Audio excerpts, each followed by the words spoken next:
Boa-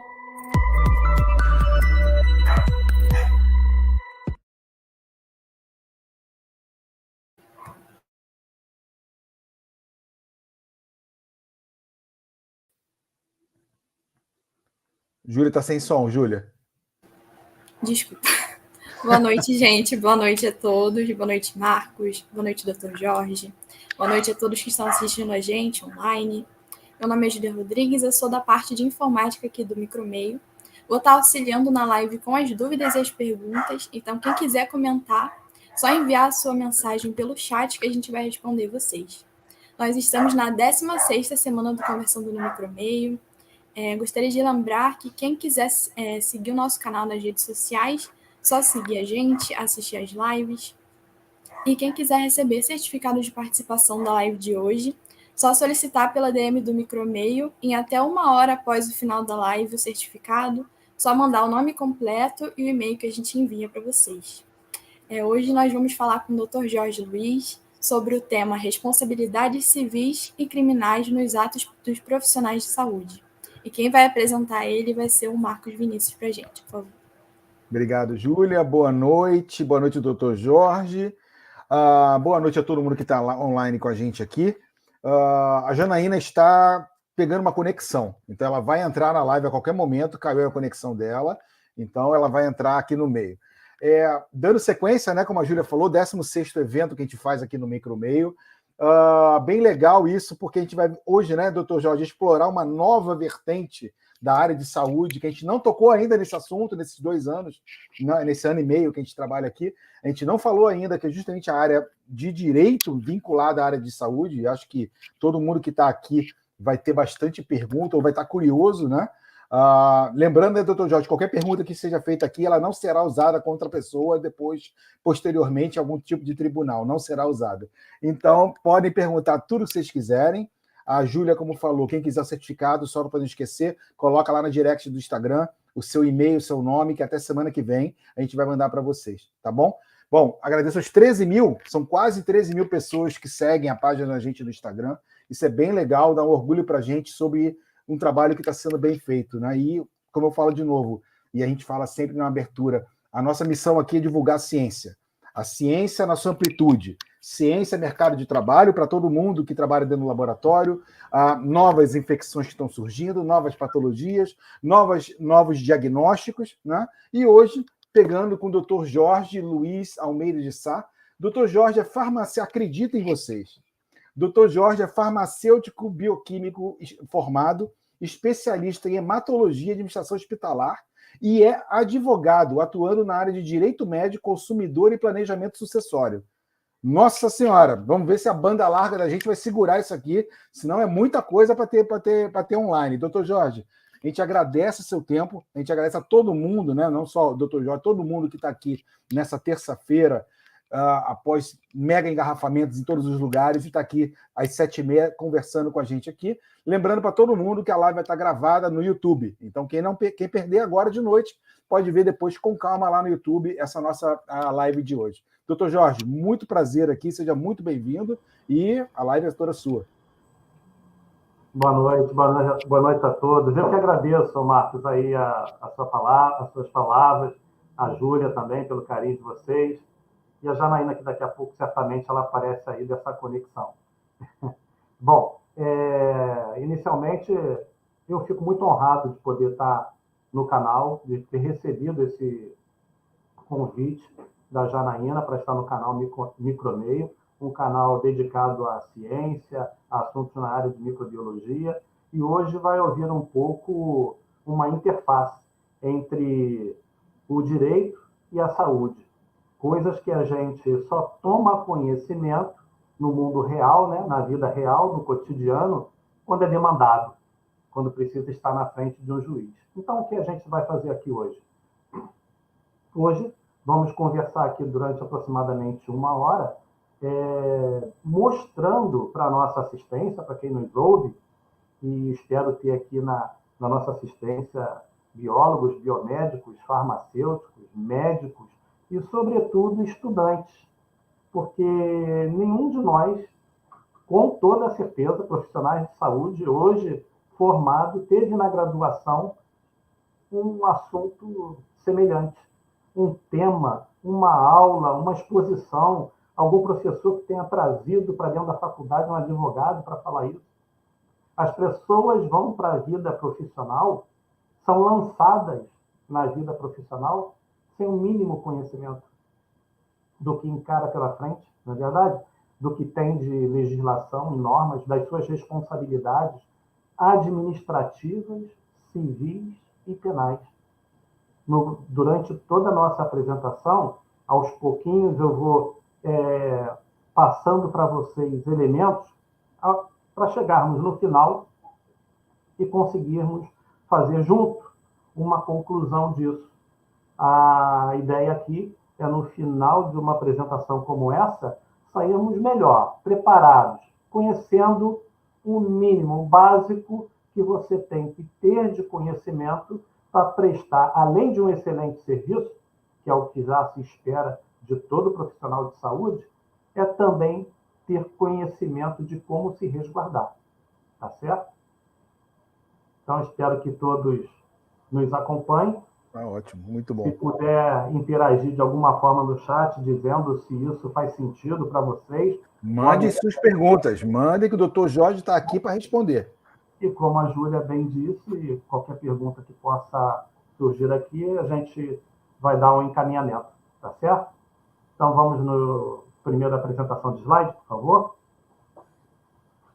Essa aqui é a minha apresentação, né, que já foi lida aí pelo Marcos Vinícius. Sou farmacêutico bioquímico, formado pela UFRJ, hematologia clínica também pela UFRJ. Depois fiz uma pós em administração hospitalar e em 2011 me graduei bacharel em Direito e me tornei advogado com a aprovação na ordem, né, efetivamente. Atuando hoje na área de Direito Médico, Direito Consumidor e Planejamento Sucessório. Pois bem, senhores, profissões regulamentadas e atividades licenciadas. A atividade de um estabelecimento de saúde é uma concessão da administração pública, estadual ou municipal. Então, percebam, o garoto está lá fazendo a faculdade de biologia, de biomedicina, de farmácia, de medicina. Ele acha que vai se formar e vai ser uma pessoa livre. Na verdade, toda atividade dele profissional é regulada. A profissão dele é regulamentada, o que ele vai exercer tem legislação própria nesse sentido. Então, de sorte, o que está exposto aqui no slide é o puro extrato da realidade. Ou a administração, você vai estar vinculado à administração estadual ou à municipal. Isso vai depender do tipo de serviço que você vai prestar. Vou dar só um exemplo aqui bem ilustrativo para a gente. Um laboratório de análises clínicas, você vai buscar licença na vigilância sanitária municipal. Você não abre um laboratório de análises clínicas, mesmo sendo biólogo, biomédico, farmacêutico, bioquímico, médico, anátomo, patologista, e sai exercendo a sua profissão livremente. Vai ter que se enquadrar na legislação, fazer os requerimentos, vai sofrer uma fiscalização sanitária para, então, estar autorizado a exercer o seu mistério, como estabelecimento de saúde, tá certo? A estadual, por exemplo, um banco de sangue. Quem monta um serviço de hemoterapia vai fazer esse requerimento na vigilância sanitária estadual. Uma indústria de medicamento na estadual, um hospital na estadual, todos têm que funcionar devidamente licenciados. Então, aí já começa o primeiro enfrentamento daquele profissional recém-formado que sai para empreender, encontrar esse tipo de normatização que ele tem que, pela frente, passar a conviver com isso. Pois bem, começam as complicações inerentes à regulação sanitária. Uma vez que você está sujeito à norma, a norma estabelece punições para quem não cumpre. Então, a Lei 6437, de 1977, é a lei que dá o norteamento de todo tipo de punição que o ente estadual ou municipal pode sancionar os seus regulados. Então, ele vai fazer uma inspeção numa drogaria, numa farmácia, num laboratório de análises clínicas, em um hospital, a depender do tipo de irregularidade que ele encontra, ele pode fazer as sanções administrativas. Quais sanções, Jorge? As sanções previstas nessa legislação. Isso é um pouquinho estranho aí, né? Engraçado. Isso é um pouco... Não estava no slide original assim não, mas saiu. Mas para vocês entenderem, são 12, 13 sanções, que vai de advertência, multa, interdição parcial, interdição total do estabelecimento. Janaína, seja bem-vinda. Oi, tá, a gente depois conversa. Bem-vindo a todos, bem-vindo, muito obrigada. Obrigado a você. Então, nessas 13 possibilidades de sanções, o agente do Estado ou do município, da Vigilância Sanitária Estadual ou Municipal, pode sancionar a depender, como diz, do tipo de infração que aquele estabelecimento cometeu. Repetindo, vai desde uma simples advertência até a interdição total do estabelecimento. Qual é a natureza do serviço de saúde, sob a ótica do Código de Defesa do Consumidor? O Código de Defesa do Consumidor, ele estabelece a seguinte normatização, um artigo 3º. Fornecedor é toda pessoa física ou jurídica, pública ou privada, nacional ou estrangeira, bem como entes despersonalizados que desenvolvem atividades de produção, montagem, criação, transformação, importação, exportação, distribuição ou comercialização de produtos ou prestação de serviço. E no parágrafo 2º ele explica: serviço é toda e qualquer atividade fornecida no mercado de consumo mediante remuneração, inclusive a de natureza bancária, financeira, crédito. Ou seja, senhores, se você tem um estabelecimento que presta serviço no mercado mediante remuneração, é um prestador de serviço. Então, se você é um prestador de serviço, o seu paciente é um consumidor. O próprio CDC assim o define. E toda vez que a gente tem, de um lado, um consumidor, de outro lado, um prestador de serviço ou um fornecedor de produtos, estabeleceu-se a relação de consumo. Então, quem vai nortear a demanda de uma eventual lide, de uma eventual ação judicial, vai ser o Código de Defesa do Consumidor, que nasceu justamente para proteger aquela parte mais frágil na demanda. O hospital perante o paciente, o laboratório frente ao paciente, a farmácia, a drogaria, um serviço de hemoterapia, tem muito mais força e peso numa demanda do que o paciente, que, segundo o CDC, ele é hipossuficiente tecnicamente. Ele não tem condição de discutir tecnicamente o cerne do que aconteceu, mas ele sabe explicar, por exemplo, muito bem que não foi bem prestado o serviço, ou que o serviço prestado lhe causou algum dano parcial, temporário, ou até mesmo um dano permanente. Tá certo? Então, o CDC, o Código de Defesa do Consumidor, ele elenca direitos básicos do consumidor. Direitos básicos do consumidor. Ele já começa logo no início da lei, artigo 6º e seus incisos, define quais são os direitos básicos do consumidor. E agora a gente está entendendo aqui que o consumidor é o nosso cliente, é o nosso paciente. É o paciente do doutor, é o paciente do médico, é o paciente do farmacêutico, é o paciente do biólogo, do biomédico, do estabelecimento, seja ele o responsável técnico, um médico, um farmacêutico, um dentista. um biólogo ou um biomédico.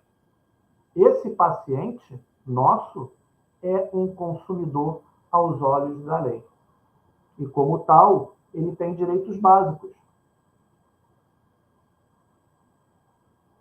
Alguns direitos básicos aqui a gente pode pensar para poder discutir.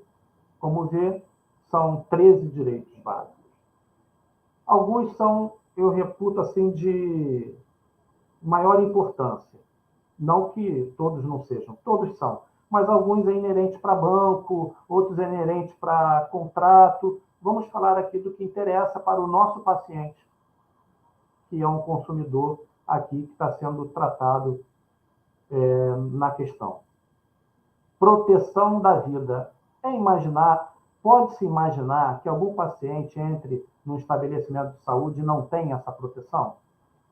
Saúde, proteção da vida, saúde da sua segurança? A gente tem que proteger. Hoje isso já é política dentro de alguns hospitais. Deveria ser de todos, mas já é política. Existe comissão de segurança do paciente. Por que isso? Por conta do inciso 1, direito básico do consumidor. Proteção da vida, saúde e segurança do consumidor. Então, esse paciente ele não pode entrar e cair um ar-condicionado na cabeça dele, escorregar numa passadeira mal colocada, tá certo? Tem que ter tudo pensando que ele vai entrar e sair, usar o serviço, receber essa prestação do serviço do profissional de saúde e sendo sempre observada a sua proteção, a sua saúde, a sua segurança. Educação e divulgação sobre o consumo adequado do serviço e produto. Tem que ter sempre informação adequada. A informação não pode ser truncada.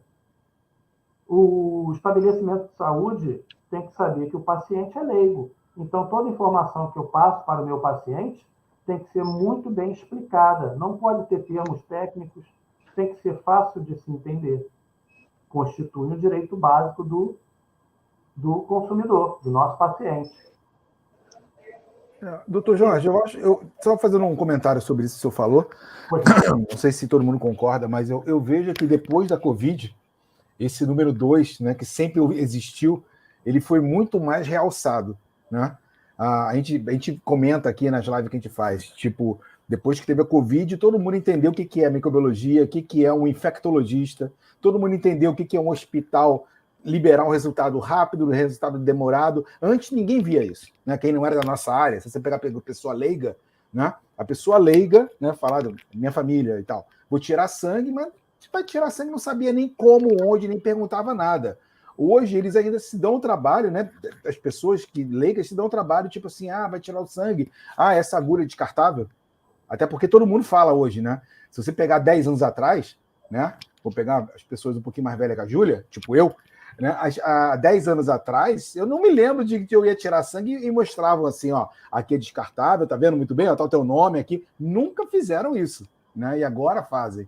Então, acho que a pandemia, né? Se existe algum lado bom, né? Que pode se falar sobre isso, é de que, em termos de informação, hoje a informação ela é muito mais disponibilizada e mesmo que você não queira informação, até as instituições de saúde, seja laboratório ou hospital, eles fazem questão de falar, seja por ordem interna, seja pela garantia da qualidade interna, mas ele fala, né? Bem que você não queira ouvir, mas ele fala. É percepção minha ou não? Concordo completamente com o que você falou. De fato, esse período aí de pandemia serviu para muitos ajustes, né? E a informação, como ela fluiu. Fluiu como nunca antes. Você veja, hoje, mais de 90% das audiências judiciais são online. Você consegue aprender, um professor te dá uma aula de outro planeta. Isso aí foi fundamental. Isso aí, o ensino hoje vai aonde você estiver.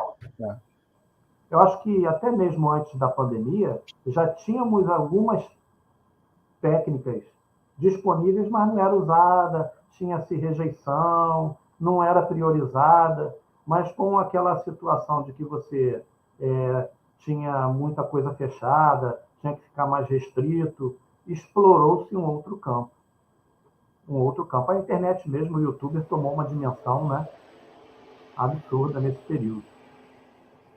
Com a pandemia, só fazendo um atento com a pandemia ainda mais, mas essa questão da agulha, inclusive, eu não sei se eu estou falando besteira, pode me corrigir, por favor, mas o HIV também trouxe isso, né? Na época do HIV, tiveram algumas mudanças aí em relação a alguns atentos, quer dizer, essas doenças trazem para a gente algumas mudanças de comportamento, né? Jana, eu acredito que sim, porque eu lembro que foi nos anos 90, né?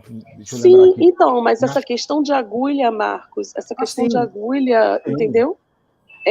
Essa questão de agulha já parte de um tempo, não é tão recente. Teve um pulo não muito é tão grande recente, nos anos 90, entendeu? Mas eu acho que o pulo que a gente deu na pandemia foi assim, anos-luz, comparado com o que por ser uma foi pandemia, né? Que a gente... Pandemia, não, mas né? Assim, informação, né? A informação... sim, né? sim. É verdade. O HIV, ele deu uma energia de ativação às regras de biossegurança, né? Sim. Biossegurança. Eu me lembro, nessa época, eu era estudante na UFRJ e, eventualmente, se o profissional de saúde usava um jaleco. Eventualmente. Depois daquela coisa do surgimento da pandemia, dos anos 80, anos 90, isso aí se consolidou. Equipamento de proteção individual entrou para a vida. Hoje a gente tem um problema contrário, né? Que o pessoal vai almoçar com jaleco. Aí já é outra coisa. Mas... Aí é outro assunto, é outro tema. É outra live. Bom, mas dando sequência aqui, Marcos, se me permite, é o seguinte. Outro inciso que eu acho aqui importantíssimo, que está relacionado à atividade do profissional de saúde, é a facilitação da defesa de seus direitos, inclusive com a inversão do ônus da prova. O que quer dizer isso aqui? Todo mundo que acusa tem que provar. O ônus da prova, no direito, via de regra, cabe a quem acusa.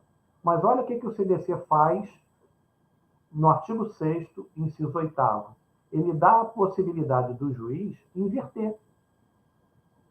Botar a prova para o réu.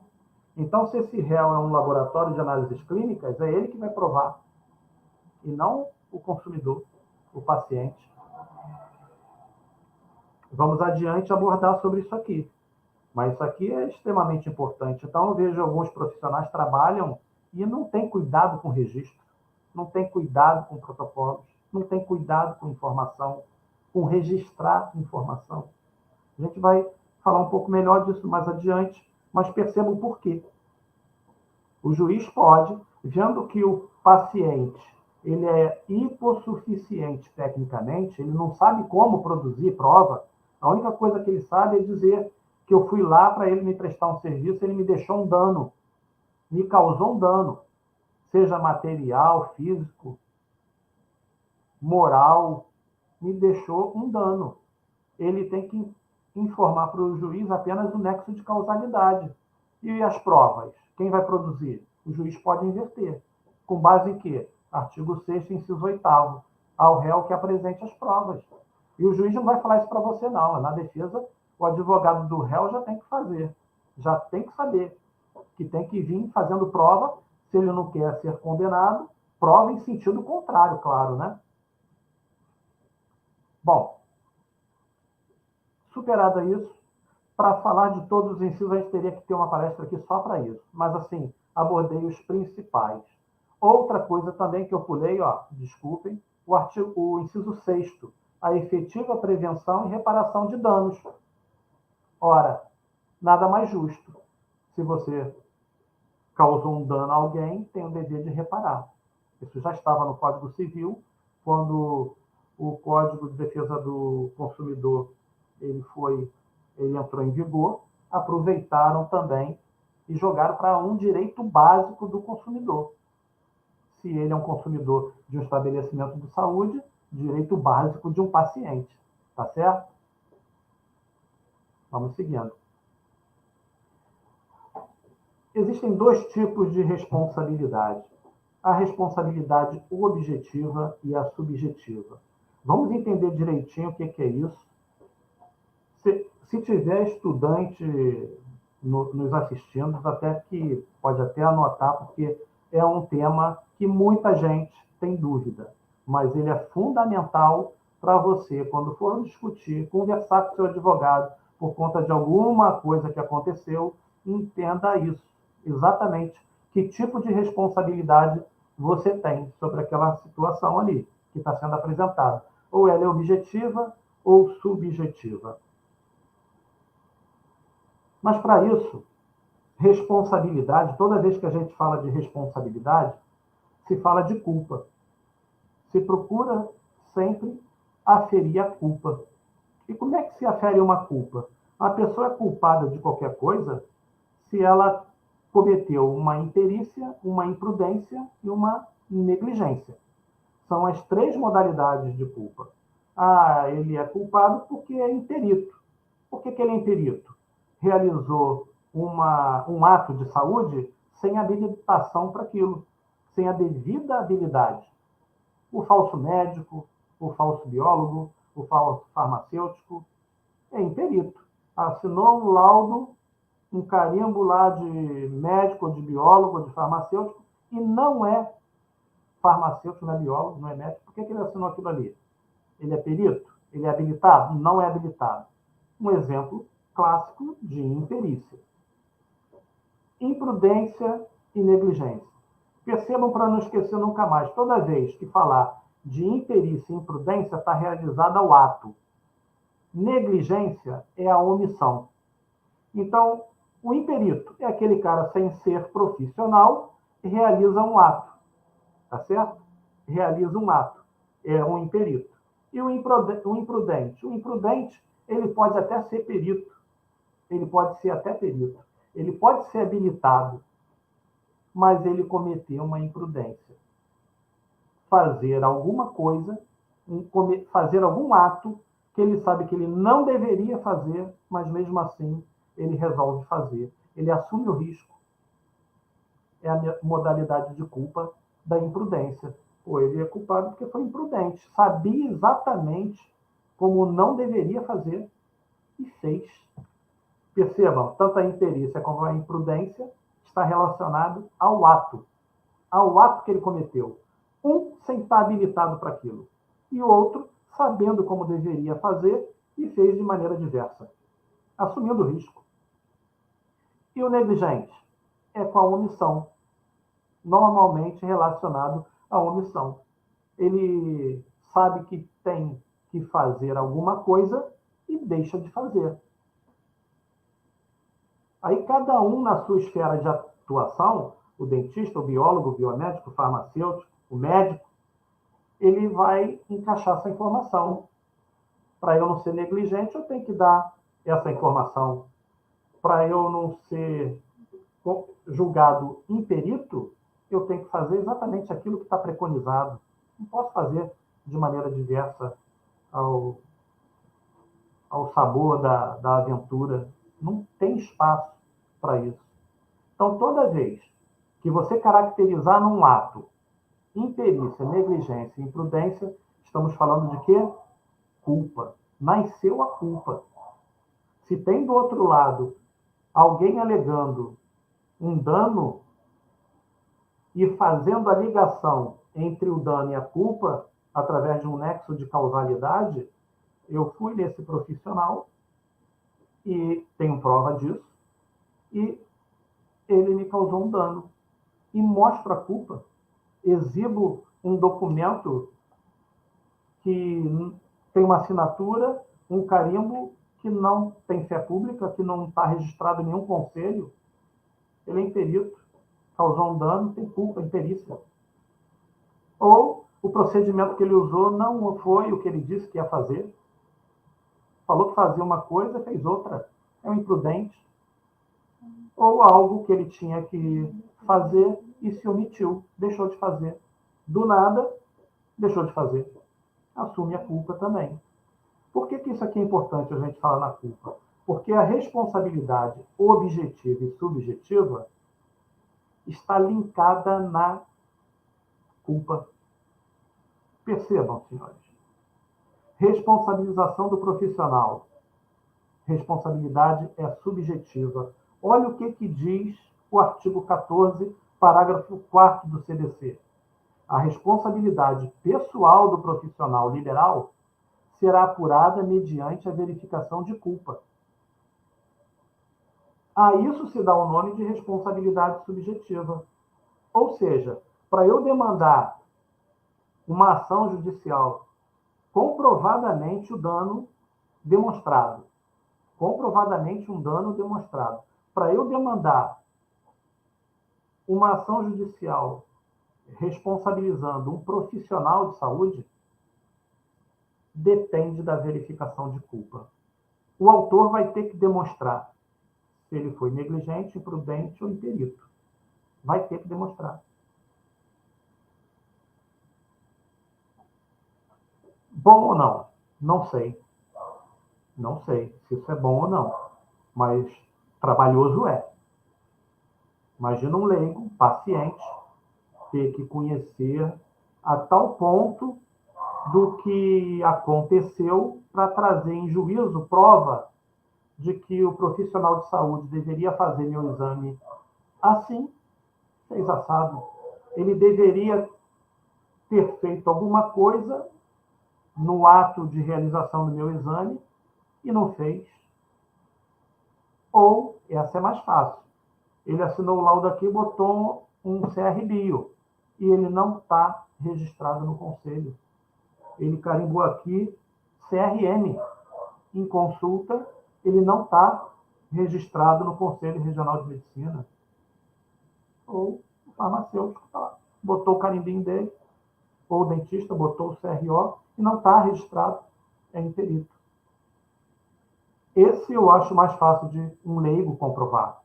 Hoje em dia você dá um Google ou vai direto na página de cada conselho regional profissional e busca se aquele profissional está inscrito no conselho de classe. Já a imperícia e a negligência já requer um pouco mais de conhecimento do ato do profissional de saúde que está sendo questionado. Então, percebam, para a responsabilização do profissional de saúde, exige uma certa preparação, já na petição inicial, já exige uma certa preparação na demanda dificultosa.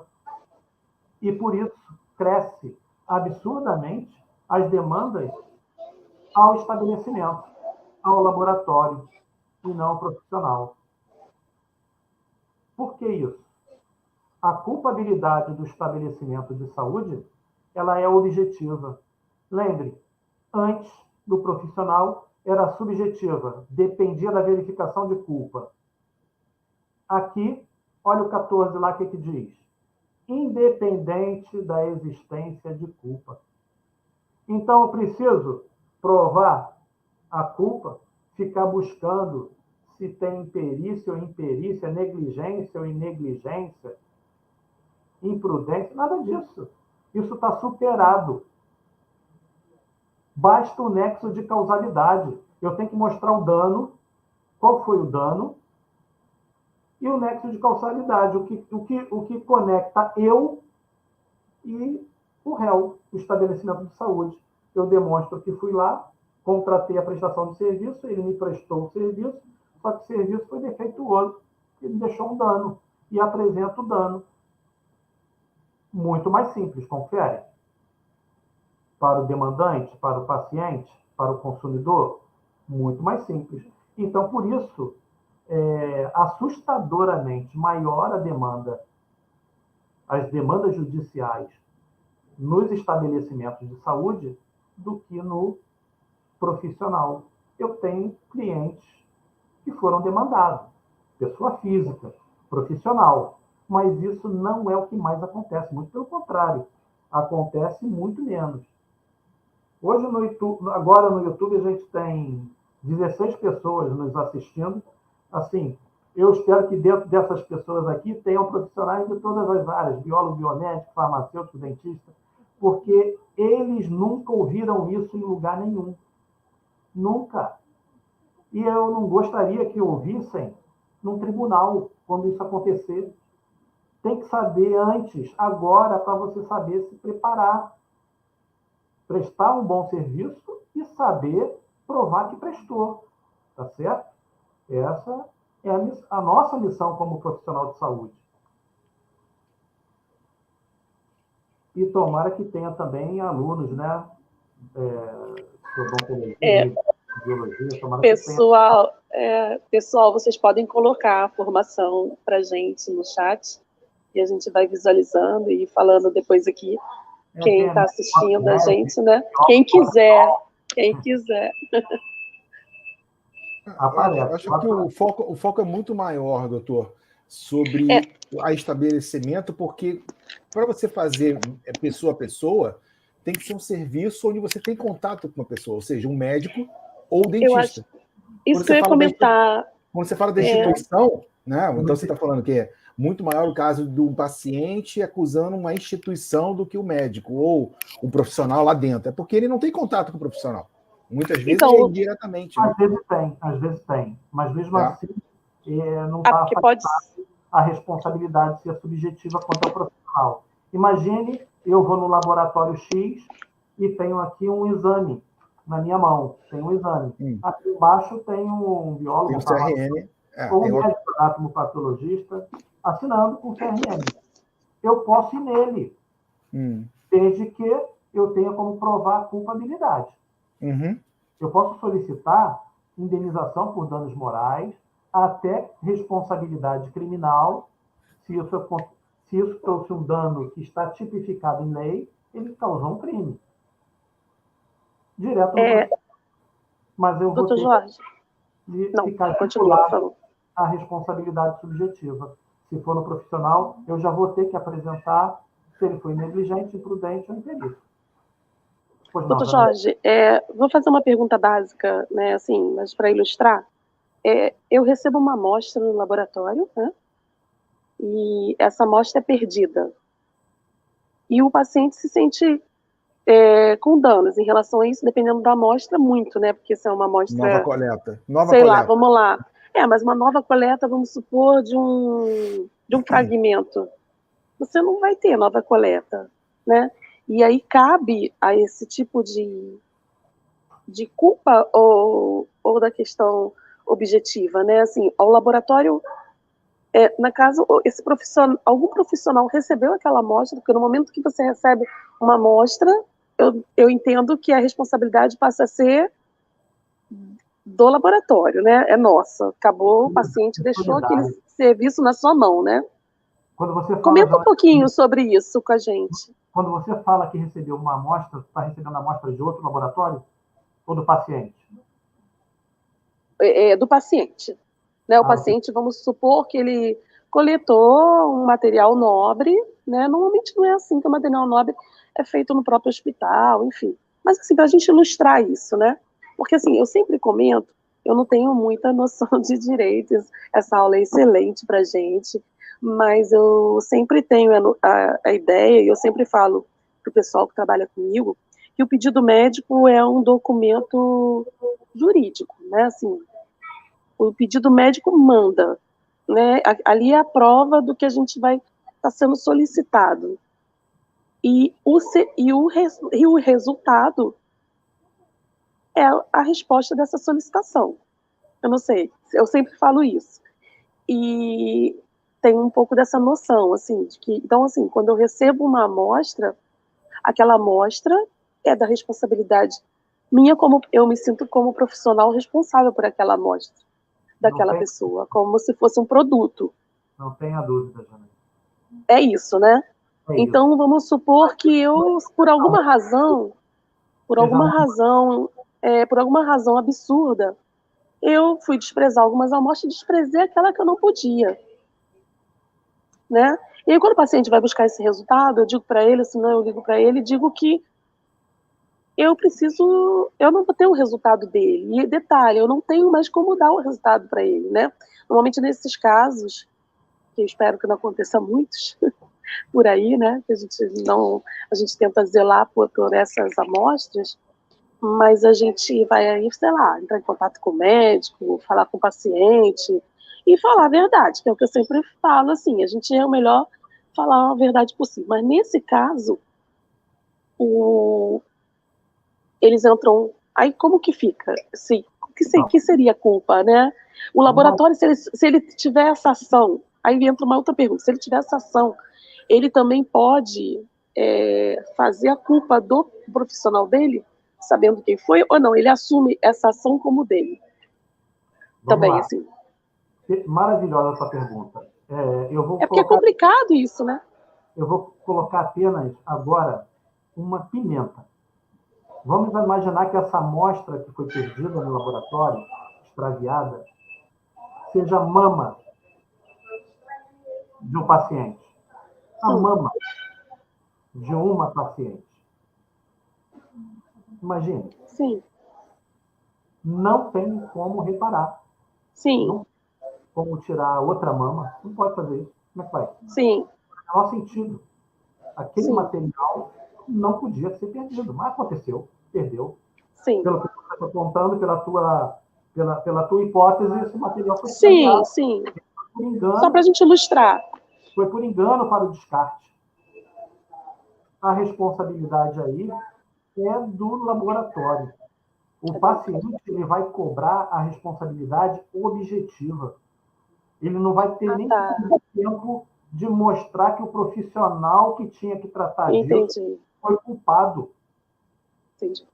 Provavelmente, o laboratório, depois de condenado, ele pode regressivamente, porque aí ele sabe, o meu funcionário, ele negligenciou.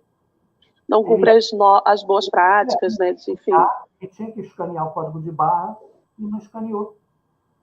Negligente, foi negligente. Vai parar no funcionário. Lá no final vai parar no funcionário. A demanda. Entendi. Mas assim, eu te digo com toda certeza, o paciente, o advogado do paciente, ele não vai demandar contra o profissional. Ele não sabe nem quem foi aquele que desatentamente mandou aquela amostra para o descarte. Não sabe. Como é que ele vai demandar contra o profissional? Ele vai direto no estabelecimento. Agora, nada impede, a sua pergunta, né, a segunda, nada impede do laboratório regressivamente cobrar do seu colaborador, desatento, negligente, imprudente. Imperito nunca, porque eu não vou contratar alguém que não é habilitado. Não é assim? Entendi. Tá bom? Sim. Então é bom a gente ter essa noção da responsabilidade que a gente tem sobre as coisas, né, com que a gente está trabalhando, né? Por isso que eu perguntei, assim. Hoje em dia, os laboratórios, através dos softwares de medicina laboratorial, eles estão muito, de gestão laboratorial, eles estão muito preparados e evoluídos para dificultar isso. Eles têm já etiqueta de código de barra, ele tem toda a rastreabilidade para onde aquele material anda. A pessoa, para descartar, tem que pistolar. Se pistolar, vai aparecer na tela que tem exame a fazer, não pode descartar. Vai aparecer um monte de flags. Ou seja, a pessoa, hoje em dia, para extraviar, perder uma amostra de um paciente, tem que estar muito desatento, despreparado para estar no mercado. E o próprio mercado vai, aos pouquinhos, esganando esse prestador de serviço, né?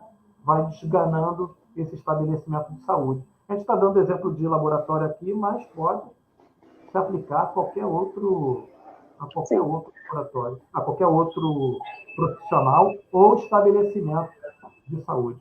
Pode imaginar que aconteça num banco de sangue, ou algo que possa acontecer num hospital, numa clínica odontológica. Então, pegou fogo no laboratório. Perderam-se todas as amostras, sei lá, estavam sendo transportadas, sei lá, aconteceu algum... E nesse caso, a questão... Como fica essa questão? Fato fortuito. Oi? O fato fortuito, né? Aquela coisa improvável de acontecer, tem que ser provada. Isso vai, o juiz que vai julgar a demanda, ele vai valorizar isso. Vai valorizar. Entendi. Né? Entendi. Pegou fogo no laboratório. Meu Deus do céu. Como é que vai dar conta disso aí? Entendi. Vai ter que ser apurado isso, vai ter que ser provado que isso aconteceu, e isso vai ser levado em conta na hora de um julgamento, na hora de uma condenação, não tenha dúvida. Sim. Tá bom? Para Obrigada. a gente passar dessa fase aqui, vimos a responsabilidade subjetiva e vimos a objetiva. Para simplificar toda essa explicação que a gente deu aqui, a responsabilidade subjetiva ela é inerente à maioria dos profissionais de saúde, porque todos nós temos uma responsabilidade de meio e não finalística, não de fim. Por exemplo, ninguém vai ao cardiologista e o cardiologista vai te impedir de morrer, mas ele vai tentar tratar teu coração, para você ter a melhor qualidade de vida. Você vai num laboratório fazer um determinado exame, Covid, eu não sou obrigado a te dar negativo. Eu sou obrigado a fazer o melhor para que o resultado seja correto. Mas eu não fico vinculado ao resultado do exame. Você quer fazer um exame, um marcador tumoral de câncer. Eu não fico vinculado ao resultado. Eu fico vinculado à atividade de meio. Vou fazer o máximo possível, melhor equipamento, kit registrado na Anvisa, controles, calibradores, controles internos, externos de qualidade, e vou dar o melhor resultado possível.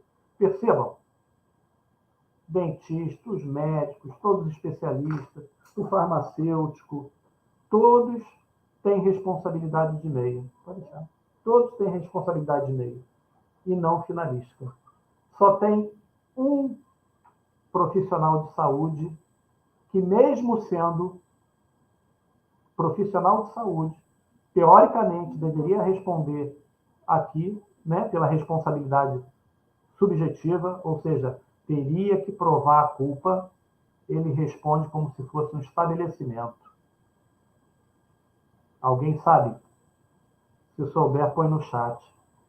Só tem um profissional de saúde que, sendo profissional de saúde, a gente viu aqui no slide anterior que a responsabilidade pessoal dos profissionais liberais será apurada mediante a verificação de culpa. Eu estou te dizendo que ele não vai responder dessa maneira, e sim dessa outra aqui, ó, objetiva. Basta o nexo de causalidade. Eu acredito que... Não, deixa o pessoal responder, né? Acho que ninguém vai... Não, eu posso arriscar? A pessoa. Júlia, Marcos, querem responder? Então, vamos fazer aqui uma... Ninguém vai arriscar, não. Mas pode arriscar. Eu arrisco. Uma classe profissional. Não é nenhum Eu acho que é um médico. Falei. Não é um médico? Não, o médico, de maneira geral, não. Por quê? Não? Não, porque eu vou ao cardiologista, eu tenho um problema cardíaco. Ele tem uma responsabilidade finalística de evitar que eu morra? Não. Ele vai fazer... você falou isso. Acho que eu sei qual é. Ele vai fazer de tudo. Anestesista. Não, também não. Não é um anestesista? Não, é de lei também. Júlia, vai, Júlia. Não faço a mínima ideia. O melhor conforto na hora da cirurgia. É o próprio advogado, então. Não, estou falando de saúde. Mas é profissional de saúde, né? É o diretor do hospital, sei lá. Não, vamos lá, não sei. Tem uma mensagem no chat aqui, o Eduardo botou, esteticista. Acertou. Eita! Acertou, miserável. Outro lá, ó. Cirurgião plástico. É mesmo? Esteticista, cirurgião plástico. Por quê, gente? Segue o raciocínio. Vai fazer todo sentido agora, quando eu falar. Não faz até final. Eu vou no cirurgião plástico, no esteticista, e ele me diz, olha, você vai ficar assim. Você era assim, vai ficar assim. Isso é responsabilidade finalística. Eu contratei colocar o meu nariz afilado em pezinho. Ficou achatado. responsabilidade. Céus. Faz sentido, realmente. Céus. Os profissionais, e eu acho que eu tenho aqui na assistência médico cirurgião plástico. Eu acho que eu tenho médico cirurgião plástico aqui na nossa assistência aqui, no canal do YouTube. Todo cuidado que eles têm que ter é o mesmo de um estabelecimento de saúde, porque a demanda para eles serão sempre de forma objetiva. O cliente que vai ficar insatisfeito de um procedimento estético ou um procedimento de cirurgia plástica, ele vai relatar o seu dissabor para o advogado e o advogado vai apresentar apenas nexo de causalidade. Teve nesse profissional, prova está aqui. Contratou tal serviço, prova está aqui. E olha o dano. Era para ficar assim, ficou assado. Era ficar de um jeito, ficou de outro. Essa questão vale para o dentista também? Essa coisa nova de botar esses dentes assim, né? Não. Importante você dizer. Porque a questão estética, né? O profissional dentista na questão estética. A questão estética sempre. Sempre. Entendi. Então pode... Então ele como dentista, se ele fez um procedimento estético, ele vai responder por isso. Se é uma odontologia estética que ele faz, né? Que incrível. Pode ser responsabilizado, mesmo sendo profissional de saúde, como se um estabelecimento fosse. Ou seja, da forma objetiva. Ele perde aquela proteção que o próprio Código de Defesa do Consumidor deu para a maioria dos profissionais que são de responsabilidade de meio. Entendi. Olha lá, o doutor Márcio Costa botou. Por que eles respondem de forma objetiva? Olha, o doutor Márcio botou lá no grupo, muito bem colocado, se compromete com o resultado final. Entendi. Quem se compromete, aquele profissional que se compromete com o resultado final, ele tem uma responsabilidade finalística e não de meio. Se é finalística, ela vai responder de forma objetiva. Mesmo sendo um profissional de saúde. Ele pode se espantar com essa informação, porque ele vai ver aqui, ó, eu sou um profissional liberal, pô. Eu sou um esteticista. Eu sou um odonto esteticista. Eu sou um cirurgião plástico. Mas ele não se comprometeu com o resultado finalístico. Vai responder de forma objetiva. Lamento, doutor. Lamento. Eu imagino que deve ser um dos mais numerosos casos, né, hoje em dia, talvez. Coisa. Nos Estados Unidos, para você ter uma ideia, os cirurgiões plásticos, esteticistas, odonto-esteticistas, pagam absurdo de seguro jurídico. Eles pagam seguro para ser defendido, por toda hora e demanda. Vai que ele não chega onde o cara quer, pronto, processo. O CDC aqui no Brasil, ele dá essa proteção, vamos dizer assim, né? Não é bem uma proteção, mas ele exige, para demandar contra um profissional de saúde, a demonstração, a verificação da culpa. Então, vai ter que ir lá o demandante ter esse esforço de provar que é imperito, negligente ou imprudente. Mas, se for algum profissional que se comprometeu com o resultado final, seja o dentista, ou cirurgião plástico, ou o esteticista, né? Está muito na moda, ele vai ser responsabilizado objetivamente. Isso aí é bacana, tem que ficar bem claro para todo mundo. Não é regra, a regra é isso que está aqui, né? Profissional, subjetiva, depende da verificação de culpa. Estabelecimento, objetiva, independe da culpa. Mas não precisa demonstrar culpa, não. Não precisa culpa, não. O demandante vai chamar o seu advogado tem que provar o quê? O dano, para poder ser aferido lá pelo juiz, e o nexo de causalidade. Às vezes, em decorrência da natureza, da gravidade do dano, isso pode, dependendo da onde está tramitando esse processo, se é em juizado especial, não tem provas. O erro é tão banal, é tão evidente, é tão claro, que o advogado optou por juizado especial, desde que o pedido indenizatório não ultrapasse o limite do juizado especial. Agora, se requer perícia, uma análise pericial de um laudo da pessoa ou de uma amostra, aí tem que ser não no juizado especial e nas varas cíveis, tem que ser na justiça comum, tá certo? E aí o céu é o limite para o pedido indenizatório. O demandante vai pedir de valor para a sua indenização aquele valor que ele achar conveniente de acordo com o dano que ele está pleiteando ali de ser reparado. Bom, nem tudo é desgraça. Não vim aqui para contar só notícia ruim. Ainda lá no artigo 14 do CDC, parágrafo 3º, o que ele diz? O fornecedor de serviço só não será responsabilizado quando provar que o defeito inexiste ou que foi culpa exclusiva do consumidor. Moleza, né? Moleza. Alguém fez uma demanda, se você conseguir provar que aquele defeito inexiste, não houve nenhum defeito na prestação do serviço, você fez tudo o que tinha que fazer. Mas se o cara procurou um médico para alguma coisa e o médico aceitou aquele serviço, ele não pode desfazer dizendo que não tinha o serviço. Não, aqui é o defeito. Não, mas que seja. Porque, na verdade, eu sou um paciente. Fiz o contato com um médico cirurgião plástico. Né? Tenho o nariz torto. Cheguei lá no cara e falei assim, tem o nariz torto. O cara, beleza, vou te cobrar 100 mil para operar teu nariz. Ficou uma titica meu nariz. Aí a defesa dele é tipo assim, mas o defeito não existia, não estava torto. Mas ele já fez o serviço, então era melhor ele nem aceitar. Nesse teu exemplo aí, tu vai dar muito trabalho para o advogado. Vamos dar um outro exemplo? Vamos dizer que alguém foi no laboratório X,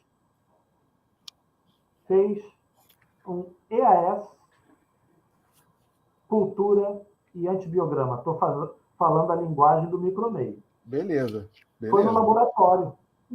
O paciente Joãozinho foi no laboratório X fazer EAS, cultura e antibiograma. Qual foi o resultado do EAS dele, doutores? Piúria maciça, hematura e flora bacteriana acentuada. Beleza.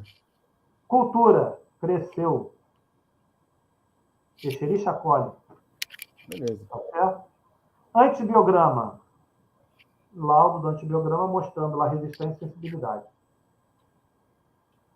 Mas aí o paciente diz assim, estranho, não estou sentindo nenhum desconforto urinário. Não é possível. Vou na farmácia. Meu amigo, tem algum remedinho aí que eu possa tomar para melhorar a minha urina? Aí o camarada fala assim, toma esse aqui. Ele toma. Qual o nome daquele remedinho que a urina sai vermelha? Irídio? Tem um remedinho aí, um antisséptico urinário desses aí, o cara toma. E 3 dias depois, 2 dias depois, ele vai no outro laboratório. Como é que vai estar o EAS dele? Igual. Ele não tratou a doença. Tratou? Tomou um antisséptico urinário. Não tratou. Uma infecção urinária se trata com o quê? Antibiótico. Tratou inadequadamente, não fez nenhum tratamento. Então, o EAS dele vai estar com aquele mesmo padrão.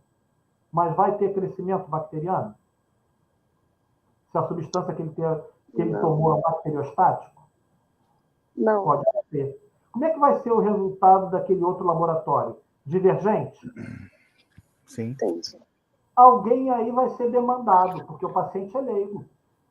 E ele vai procurar um advogado. O advogado, ele conhece isso que a gente está falando? Não. Mas aí eu entro aqui como a defesa do laboratório, com um perito, né? Que eu vou descobrir que o cara tomou alguma coisa entre 2 dias para acontecer e provo para ele que tomou e, tipo assim, o que você tá pleiteando aqui não é verdade. Mas espera aí, como é que você vai provar? Não sei. Aí existem vários Né? meios de eu saber, Sei né? lá, Eu né? vou lá Porque, em todas as farmácias que o cara tem perto da casa dele. Alguma coisa eu vou fazer, ué. doutor Jorge, é assim que faz? É muito mais fácil. É muito mais fácil. É? No processo a gente pede a oitiva o depoimento pessoal do autor. E aí você pergunta, ele fala, porque ele não sabe, ele não vai sim. querer Ah, expor. sim. Aí ele mesmo produz a prova contra ele, contra aquilo que ele lá no final está pedindo. Aí Você pronto. acabou de fazer o quê? Mostrar que o defeito inexiste e que a culpa foi decorrente do próprio paciente. É isso aí. É igual a lei seca. É Excluiu igual a lei seca. Igualzinho a lei seca. Provou que está bêbado, não tem jeito. Tem várias maneiras de Sim. você poder fazer a defesa de um estabelecimento de saúde, provando que o defeito inexiste ou que a culpa foi exclusiva do consumidor. Ele vai de manhã cedinho fazer a glicemia dele, você pergunta, toma algum remédio, algum hipoglicemiante, insulina? Ele diz que não. E digamos que tenha tomado. Então, existem várias maneiras, mas é no curso do processo que você vai ter meios de buscá-las. Quando você consegue esclarecer isso e você prova que o defeito não existe ou que a culpa foi exclusiva do terceiro, do consumidor, você, não será responsabilizado. Mas só quando provar isso. Enquanto não provar isso, está correndo o perigo de ser responsabilizado. E quem é responsabilizado tem o dever de indenizar. Porque até aí já entendemos que o dano está evidente, o dano foi provado, tudo isso. Tá certo? Estamos juntos? Sim. Vamos. Interessante. Júlia, está entendendo tudo? Júlia tá. Ela deve estar gostando, mais do que microbiologia. Piridium. A Irina lá, ó. A Irina, boa noite, Irina. Prazer te ver aqui. Olha lá, Irina, colega farmacêutica. Obrigada. Também. Botou o nome lá, Piridium. Eu acho que faz vermelhinho a urina, não é, Irina? E a única coisa que faz é um antisséptico urinário, mas suficiente para, às vezes, dificultar o crescimento da bactéria. Paralisa, bacteriostático. A bactéria está ali, mas não cresce, doutor. Como é que tu vai ver? Não vai ver no meio de cultura. Aí sai lá negativo. Um laboratório deu positivo, tem antibiograma e tudo. O outro ali, 2 dias depois, 1 dia depois, vou fazer só para confirmar. Aí tem um laudo divergente. E vai não vai mais para o médico, ele vai para o advogado. Bom, responsabilidade criminal. Ela é decorrente de um evento culposo ou doloso. Culposo nós já vimos. Como é que se verifica? E o doloso é um pouco mais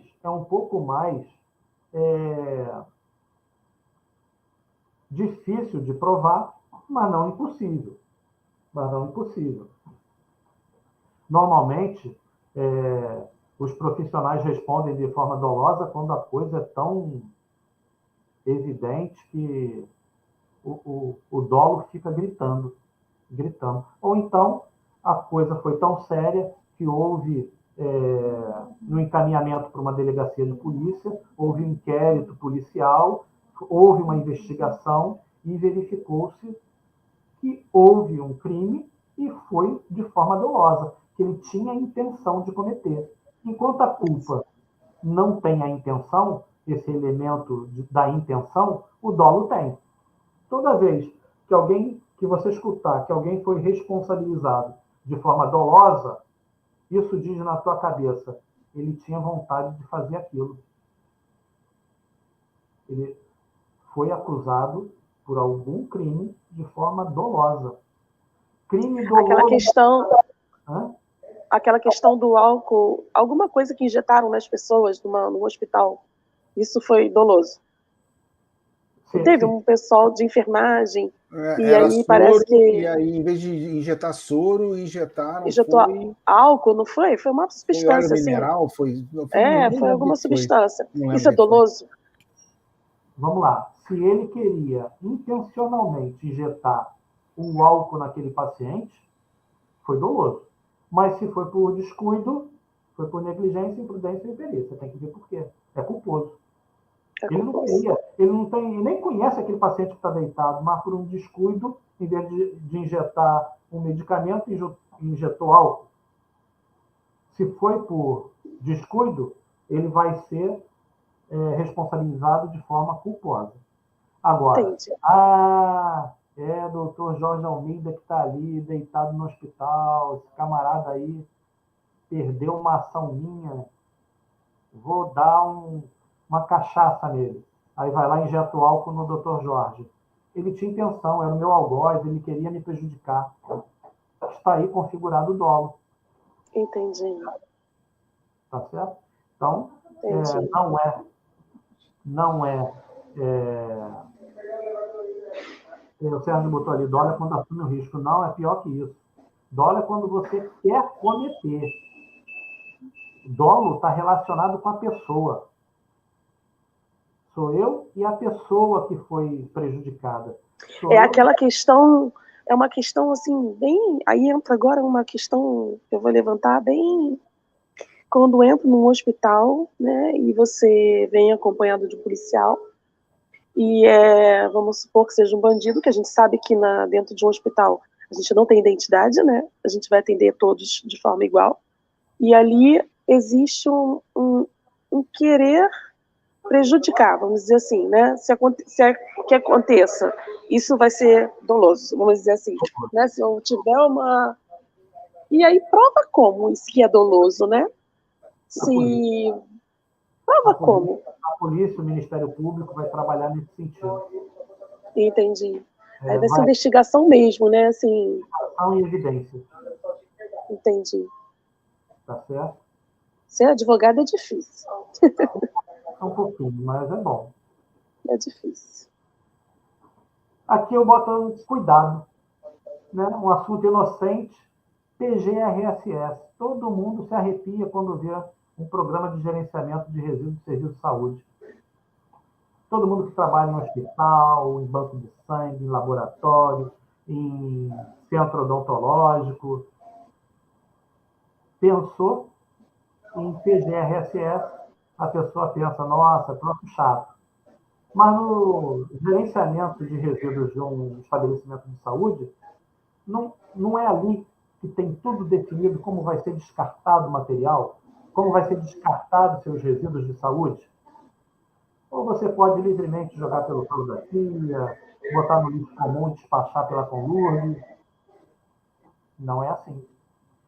E o que diz o Código Penal? Esse artigo 268 é do Código Penal. Ele diz o seguinte: infringir determinação do poder público destinada a impedir introdução ou propagação de doença contagiosa, a pena é de detenção de 1 mês a 1 ano e multa. E o parágrafo único fala o seguinte: a pena é aumentada de 1/3 se o agente for funcionário de saúde pública ou exerce profissão de médico, farmacêutico, dentista ou enfermeiro. Então, a pena é agravada. Se é médico, farmacêutico, dentista ou enfermeiro. Olha o biólogo, o biomédico escutou, hein? Médico, farmacêutico, dentista e enfermeiro. Se for essas 3 profissões, 4 profissões, a pena é agravada. De quanto? 1/3. Então, do nada, o colaborador de um laboratório lá fazendo uma besteira, né, jogando material fora, que é sabidamente regulado pelo Estado, dizendo como não pode fazer, inscrito no seu PGRS como é descartado, e ele descarta de matéria diversa. Aí, digamos que alguém o denuncia, abre uma investigação, um inquérito policial, vão apurar, e ele realmente fazia isso. Pronto, está configurado um crime na esfera penal, ele vai ser julgado por um juiz criminal, e se ele for médico, farmacêutico, dentista ou enfermeiro, a pena dele será aumentada de 1/3.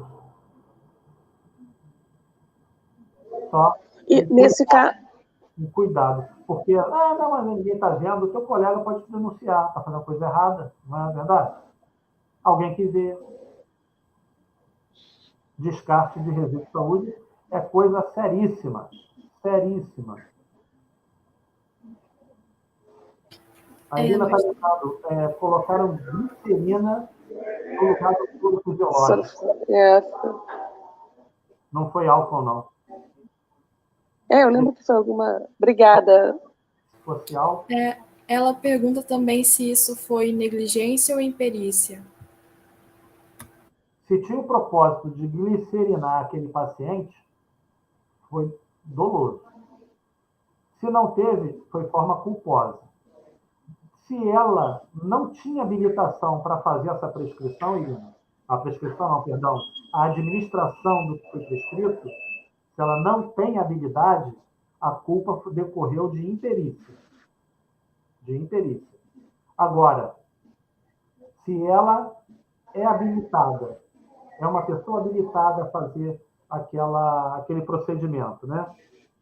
Atender aquela prescrição do médico e fazer a administração no paciente. Se ela é habilitada, o que a gente tem que analisar é se ela foi imprudente ou negligente. Se ela deixou de fazer alguma coisa que ela deveria fazer, ela vai responder por negligência. Se ela, porventura, sabia que tinha que, por exemplo, checar alguma coisa antes de administrar e não checou, eu tenho que ver o material ser adepto antes de aspirar na seringa. E deixei de fazer, vai responder por imperícia. Se for decorrência de um ato falho, vai ser... Está me fugindo a palavra.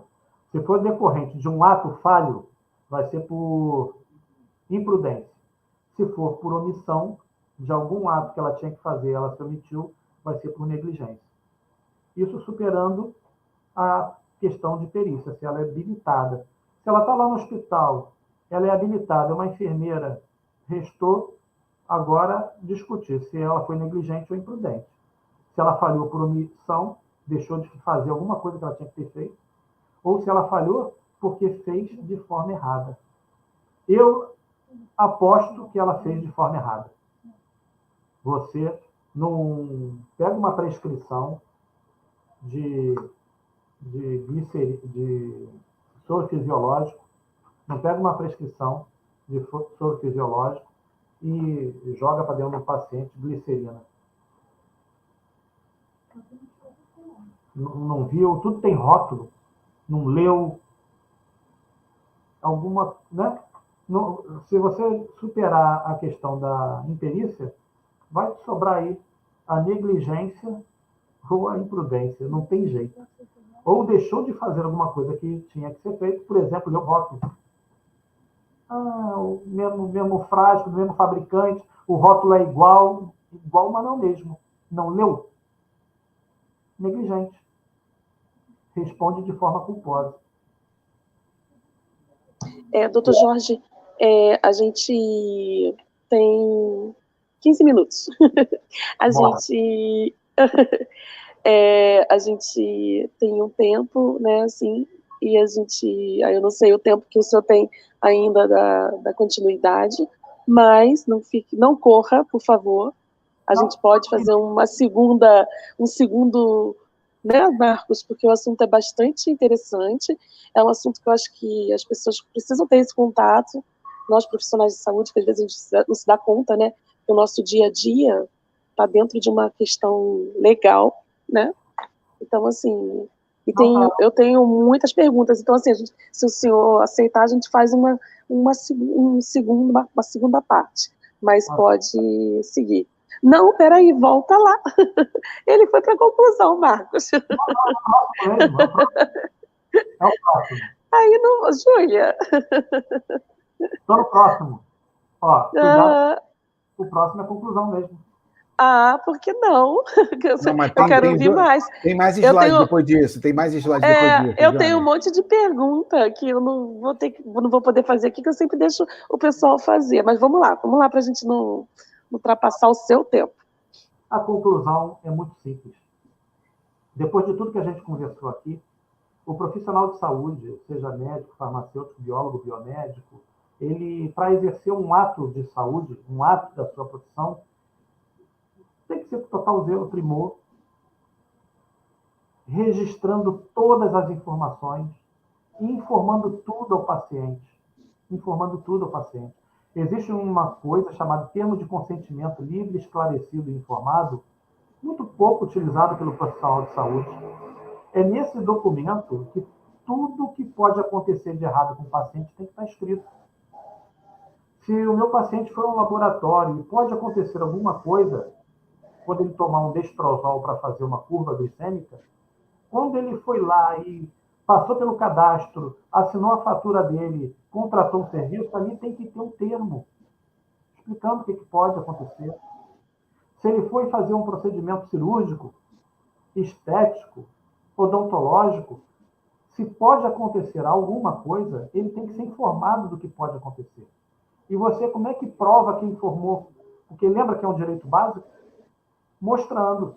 Como é que você prova que informou para o paciente? Demonstrando. Então, tem que ter lá um termo de consentimento livre, esclarecido e informado. Então, é a conclusão que a gente chega. Isso aí ajuda? Muito. Pode não ser a única coisa que se tenha, mas se tiver isso, se você fugir do vício de informação, a pior coisa que tem, o paciente negar o desconhecimento, o doutor, o laboratório, o farmacêutico, o biólogo, o biomédico não me informou. O vício de informação está lá no artigo 6º, a gente viu, direito básico do consumidor, ele precisa, o laboratório, o prestador de serviço tem dever de informar. Mas você também tem que registrar, porque na hora adequada você tem que provar que informou. Tá certo?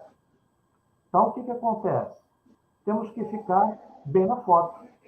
Como é que o profissional de saúde fica bem na foto?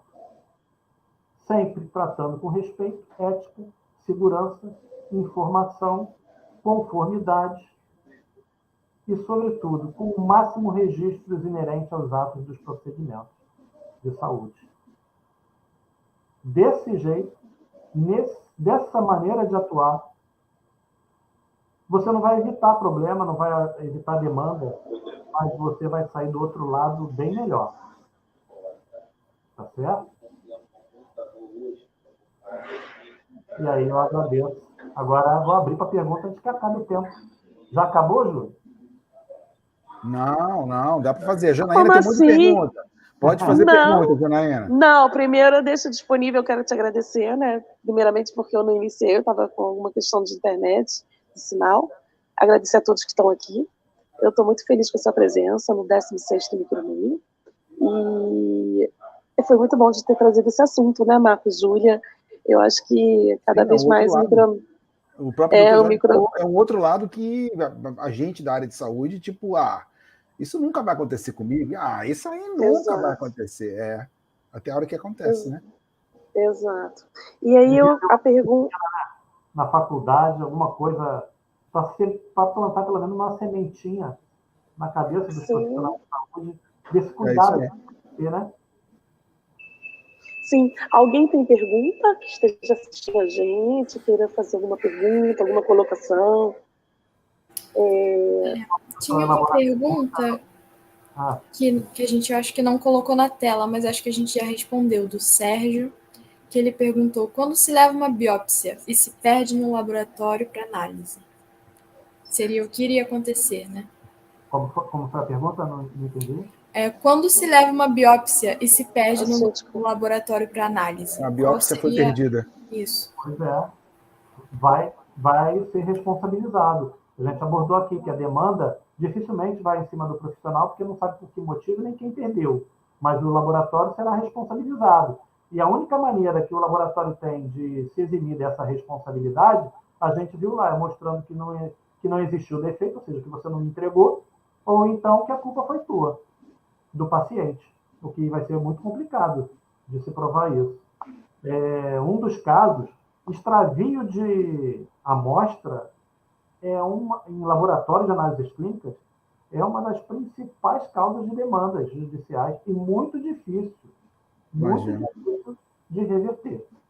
Existem casos, demandas e demandas, cada caso é um caso, não estou generalizando, mas com certeza difícil é. É a pergunta do Márcio.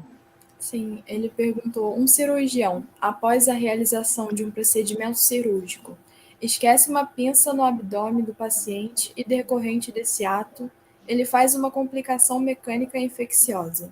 Está caracterizada a culpa? Aí ele pergunta embaixo: por imprudência?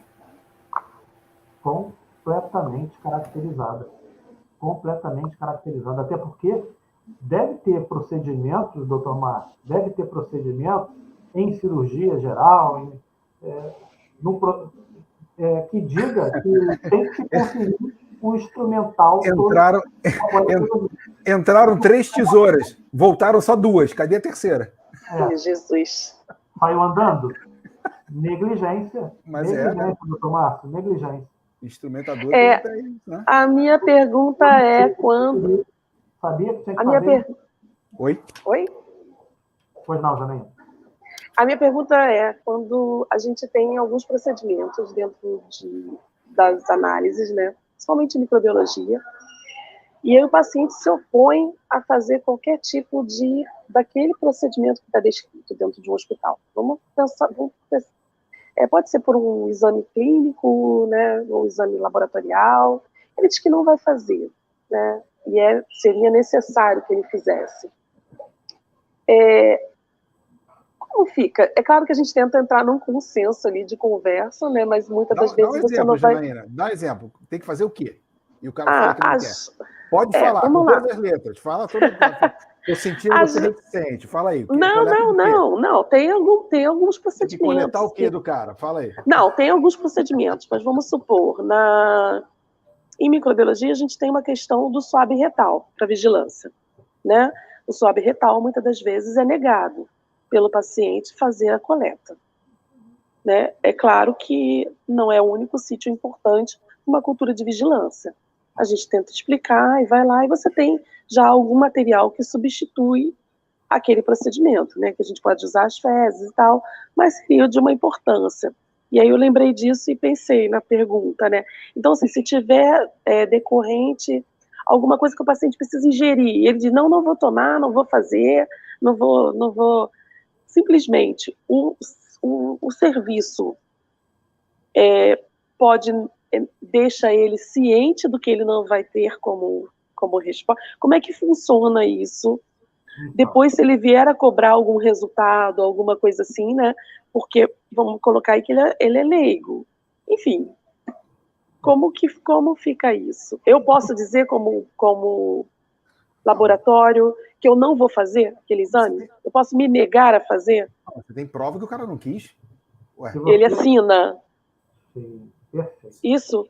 O cara morreu com enterococo resistência vanco, sepsemia. Aí lá no final vai ver assim, o cara não foi feito o swab retal do cara. O enterococo ia aparecer, só que ele se negou e falou, não vou fazer. Morreu. A família vem, processo hospital. Tá aqui a prova, amigo, não quis fazer o exame. Ele vai ter sempre que estar escrito o que ele está se negando a fazer, né? Vai ter que estar escrito. E se ele se recusar a assinar? Oi? Tá perfeito, vai ter que escrever. Bom, se eu tá sempre está escrito. O senhor pode assinar esse documento aqui para mim, que o senhor está se recusando? Ele assina numa boa, legal. E se ele se recusar a assinar também? Não sei. Aí é difícil. 2 testemunhas. Ah, legal. Pegue a assinatura de 2 testemunhas. Preferencialmente, que não é do teu serviço. Pode ser da Copa, da Cozinha, dos serviços gerais. Para ver, a pessoa dizer, não vou assinar. Quando a pessoa ouvir isso, não vou assinar. Você está vendo que ela não vai assinar? Eu preciso ter esse documento assinado. Você pode assinar aqui para mim 2 testemunhas que ela está se recusando a assinar? Bota lá, recusa, e 2 testemunhas assinam. O que não pode ter é o documento, se aquilo ali é importantíssimo para o teu trabalho. Para o resultado do trabalho, tá. O paciente não tem conhecimento, como você diz, ele não sabe naquilo que vai explicar lá na frente, mas você sabe. Tá. E a outra pergunta seria a questão do biólogo não ter a responsabilidade em relação ao resíduo.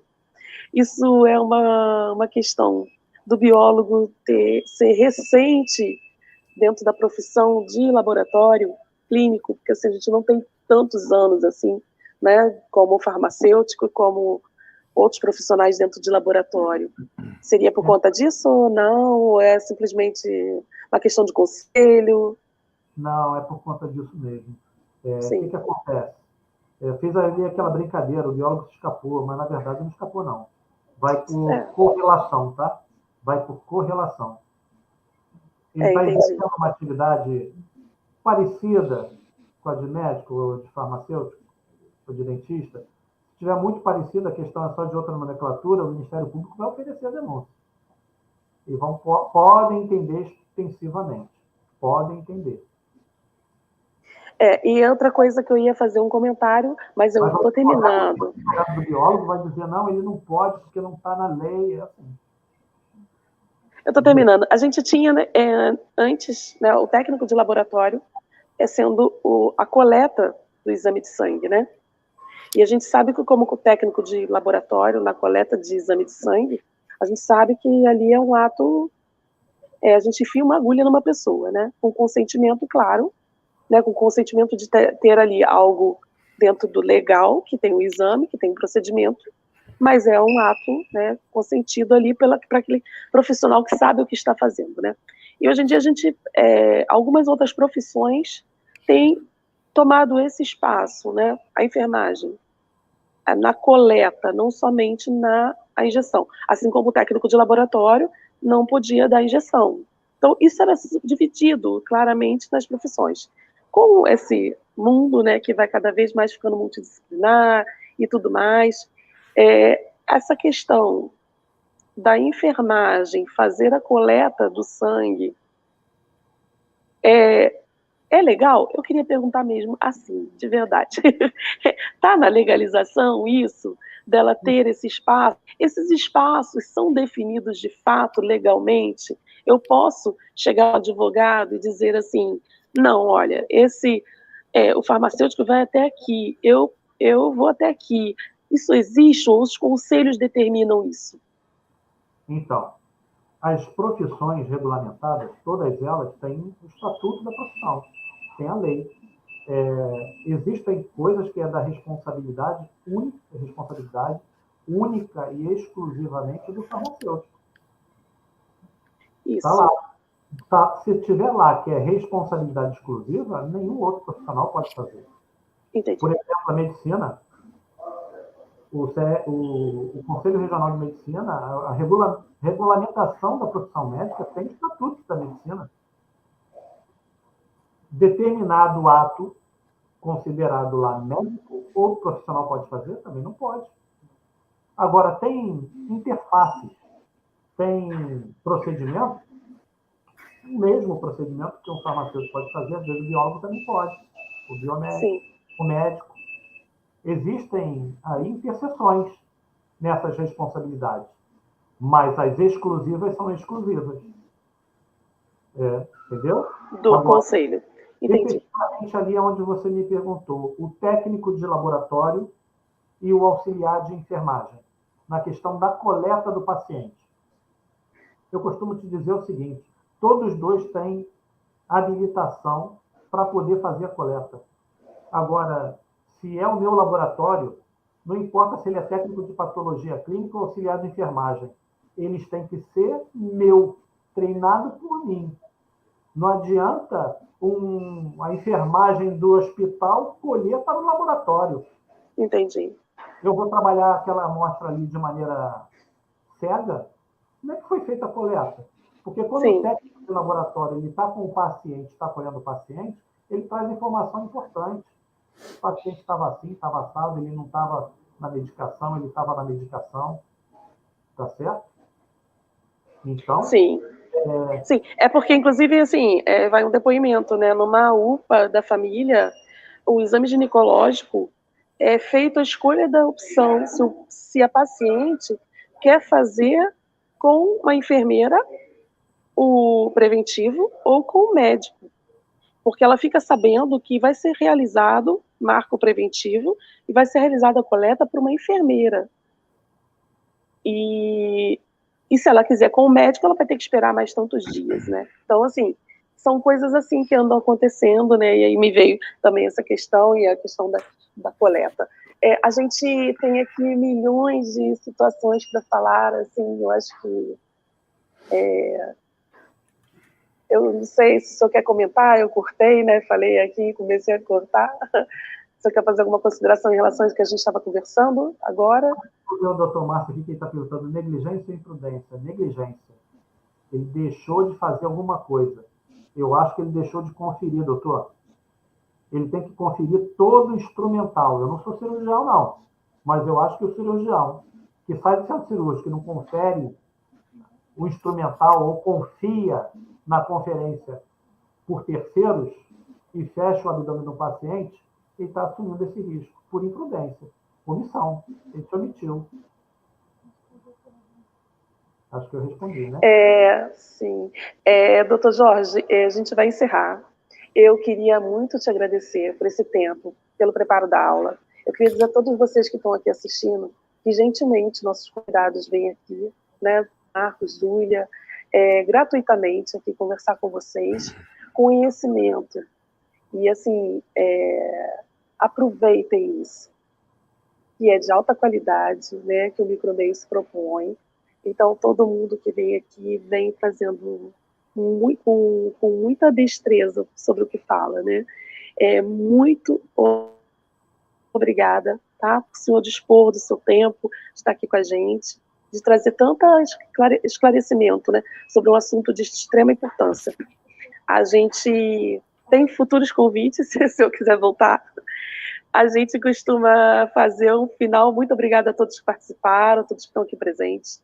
A gente, nessa semana aí, vai continuar com as lives. A gente costuma fazer mais ou menos assim, a Júlia vai falar, o Marcos fala, e as considerações finais, se o senhor quiser dar, enfim, falar qualquer coisa para o pessoal que está te assistindo, mandar uma mensagem, a consideração final do fechamento da live é toda sua, tá?